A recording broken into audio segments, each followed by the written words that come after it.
السلام عليكم. الفيديو النهارده هوضح فيه لحضراتكم ازاي نوقف صوت الاشعارات في اجهزه هيكفيجن الجديده الاكيوسينس او الام سيريس.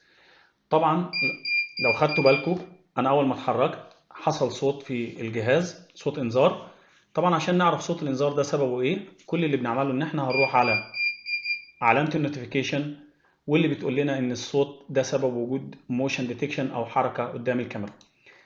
أجهزة الأكيوسنس الجديدة فيها ميزة ممتازة جدا هنشوفها دلوقتي. هنروح على علامة سيستم، بعدين نروح على ايفنت ونورمال ايفنت.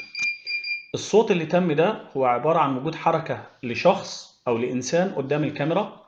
لو ناخد بالنا هنا إنه التارجت ديتكشن هيومن أو فيهايكل، ودي أحد المميزات الموجودة في أجهزة الأكيوسنس الجديدة، إنها بتقدر تتعرف على الأشخاص وعلى السيارات، واللي بتساعدنا انه لما يكون عاملين التسجيل على الموشن ديتكشن او على الحركه، بيتم تسجيل الحركه فقط اللي موجود فيها سيارات او اشخاص، وده بيوفر مساحه كبيره جدا معانا في الهارد ديسك، وبيوفر معانا كمان وقت اثناء عمليه الاسترجاع.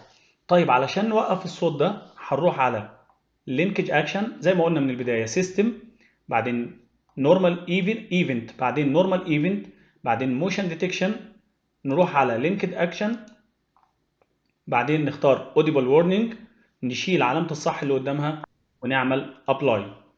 طبعا بعد ما هنعمل apply الصوت هيقف تماما خلاص. مهما كانت حركة موجودة قدام الكاميرا الصوت مش هيرجع تاني إلا لو رجعنا علامة الصح قدام audible warning.